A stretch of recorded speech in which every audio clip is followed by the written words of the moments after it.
Hello students. आज का topic है मीटिंग सोसाइटी नीड्स। अभी तक आपने अप्लाइड साइकोलॉजी के विभिन्न प्रवृत्तियों को देखा। अब ये देखना होगा कि किस प्रकार व्यवहारिक मनोविज्ञान से सामाजिक आवश्यकताओं की पूर्ति संभव हुई है। इसी कारण व्यवहारिक मनोविज्ञान की आवश्यकता बढ़ी। पूर्व में अनुसंधानों में सैद्धांतिक पक्ष पर ही ध्यान दिया जाता रहा था तथा जीवन के विभिन्न स्तरों में होने वाली समस्याओं का मूल्यांकन पुनर्मूल्यांकन किया जाता था।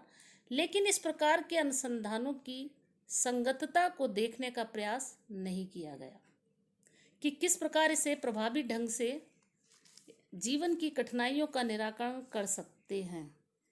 इसी कमी के कारण व्यवहारिक मनोविज्ञान की आवश्यकता विशेषज्ञों द्वारा महसूस की गई एवं व्यवहारिक पक्ष पर ध्यान दिए जाने से समाज में व्याप्त समस्याओं को लाभ मिला। अब ये देखा जाता है कि जितनी भी समाज की समस्याएं हैं, केवल हम उनको सिद्धांतों के आधार पर उनको सुलझा नहीं सकते हैं जब तक कि हम उन सिद्धांतों को व्यवहारिक क्षेत्र में उपयोगी न बना पाएं। तो इसमें देखा जाए तो हम इसको समस्याओं के निराकरण के संदर्भ में देखें तो दो कालों में इसको विभाजित किया जा सकता है। इसकी उपयोगिता किस प्रकार संभव है। Application of psychology, there are two periods.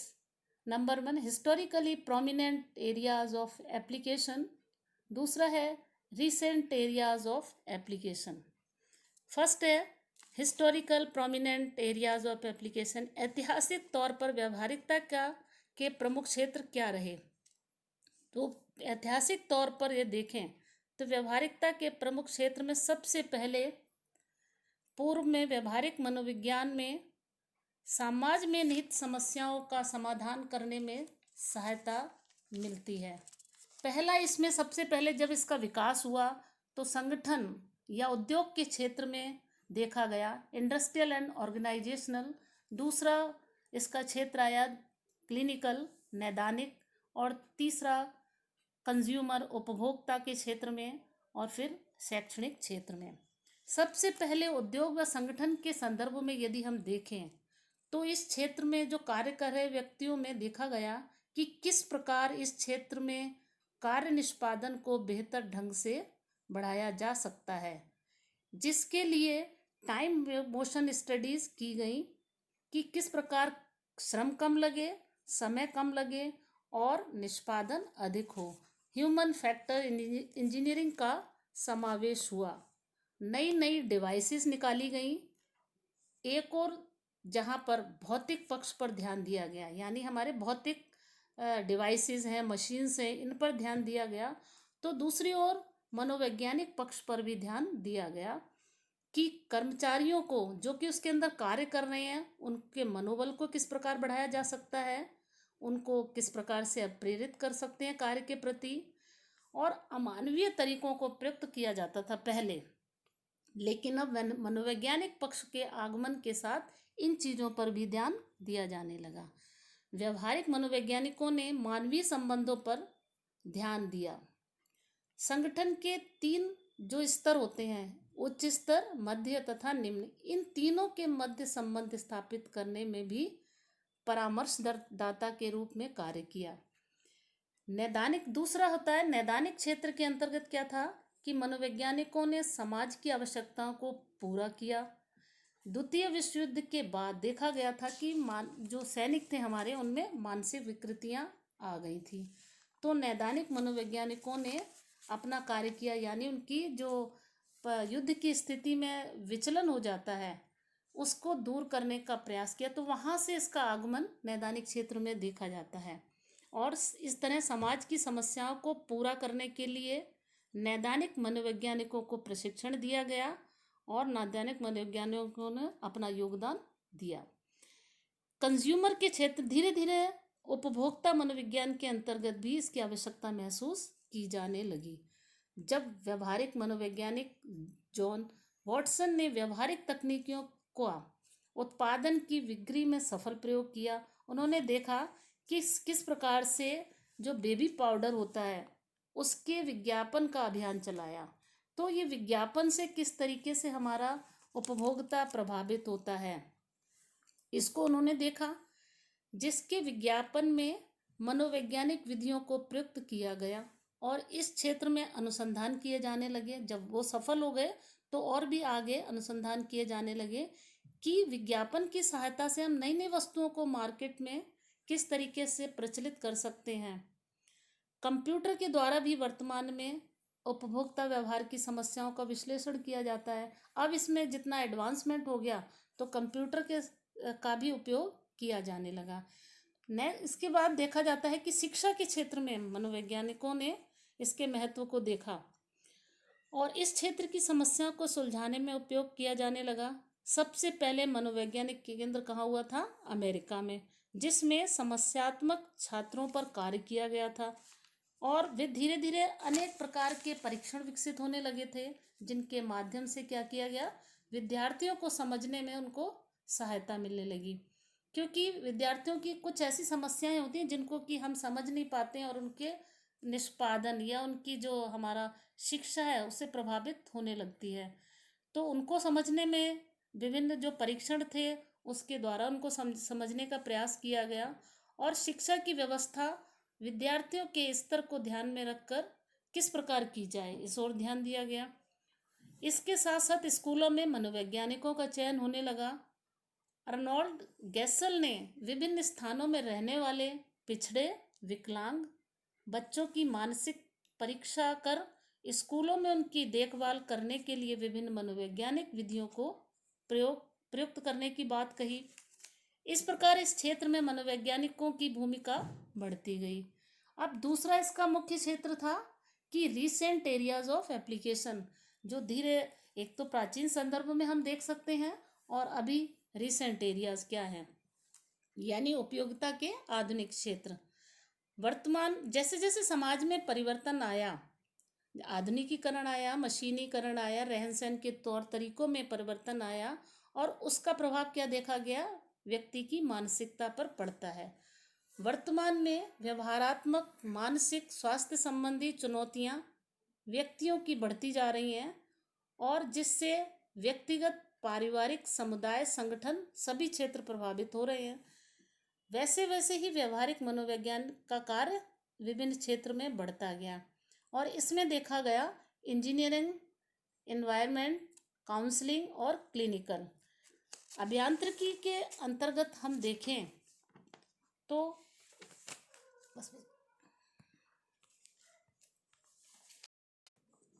अभियांत्रिकी, जिसको कि मानव अभियांत्रिकी के रूप में जाना जाता है, मानव अभियांत्रिकी को परिभाषित करते हुए मैककॉर्मिक कहते हैं, यह इंजीनियरिंग का ही एक पक्ष है जो मशीन के डिजाइन करने अथवा उत्पादन वृद्धि में मानवीय कारकों के ज्ञान का उपयोग करता है। अभियांत्रिकी मनोविज्ञान ने व्यवहारिक मनोविज्ञान के पूर्ण विकसित क्षेत्र की स्थिति को हाल ही में प्राप्त किया है। औद्योगिक मनोविज्ञान के प्रारंभ में इसके प्रभावों को पाया जा सकता है। मानव अभियांत्रिकी को समय और गति के अध्ययन के रूप में देखा जा सकता है। इसमें टेलर ने विशेष अध्ययन किया है। मानवीय अभियांत्रिकी के विकास की मूल धारणा यही है कि मशीनों के डिजाइन की सार्थकता इसी में है कि उन पर कार्य करने वाला व्यक्ति बिना परेशानी को उनको हैंडल कर सके। अभियांत्रिकी मनोविज्ञान का प्रमुख उद्देश्य है उपकरणों व उसकी विधियों को इस प्रकार डिजाइन करना जो मानव क्षमताओं, सीमाओं, आवश्यकताओं के अनुरूप हो। आधुनिक अभियांत्रिकी मनोविज्ञान में संवेदी, गतिवाही और अन्य विशिष्ट मानव क्षमताओं पर अनुसंधान हो रहे हैं ताकि उपकरणों को डिजाइन करते समय इंजीनियर उन सूचनाओं का लाभ उठा सके। दूसरा है हमारा एनवायरमेंटल फील्ड है। एनवायरमेंटल फील्ड के अंतर्गत एक और जहाँ हम विकास की ओर बढ़ रहे हैं, वहीं दूसरी ओर अनेक प्रकार की हमें समस्याएं भी दिखाई दे रही हैं। पर्यावरण मनोविज्ञान व्यक्ति और पर्यावरण के मध्य अंतःक्रिया में रुचि रखता है और इस क्षेत्र में जो अनुसंधान किए जाते हैं वो मुख्य रूप से कैसे हैं? मनोवैज्ञानिक प्रक्रियाओं से संबंधित होते हैं कि किस प्रकार व्यक्ति पर्यावरण को और पर्यावरण व्यक्ति को प्रभावित करता है। शहरी योजना, आंतरिक अभिकल्प तथा मौसम में परिवर्तन, इन सब को अध्ययन करने का प्रयास किया जाता है। पर्यावरण मनोवैज्ञानिक विकास की संभावनाएं और बाधाओं का अध्ययन करता है। The people depend on environment for food, water, timber, natural gas. दूसरा है the way people adopt the environment to fulfil their own needs. तीसरा है the way people modify the environment positively और negatively, drilling holes, building dam. इस रूप में हम देखें तो पर्यावरण का क्या व्यक्ति के व्यवहार पर प्रभाव पड़ता है और दोनों के बीच में किस तरीके का संबंध है, इसको समझने का प्रयास मनोवैज्ञानिकों ने इस क्षेत्र के अंतर्गत किया। परामर्श मनोविज्ञान के क्षेत्र में देखें तो इस परामर्श मनोविज्ञान का संबंध प्राथमिक तौर पर साइकोथेरेपी और पर्सनल काउंसलिंग से है कि उपचार की क्या पद्धतियां होनी चाहिए और व्यक्तिगत रूप से किस प्रकार से परामर्श दिया जाना चाहिए। परामर्शदाता नैदानिक मनोवैज्ञानिक के रूप में कार्य करता है। बस दोनों में अंतर इतना है कि नैदानिक मनोवैज्ञानिक जटिल समस्याओं को समझकर उनका चिकित्सकीय उपचार करता है, जबकि परामर्शदाता मनोवैज्ञानिक केवल संवेगात्मक समस्याओं के संबंध में अनुसंधान करता है और विभिन्न परामर्श की विधियों का उपयोग करता है। रिसेंट एरियाज ऑफ एप्लीकेशन में फोर्थ है क्लिनिकल फील्ड। क्लिनिकल नैदानिक मनोविज्ञान का संबंध उन व्यक्तियों की समस्याओं से है जो दैनिक जीवन में समस्याओं, कठिनाइयों व कुंठाओं के शिकार होते हैं।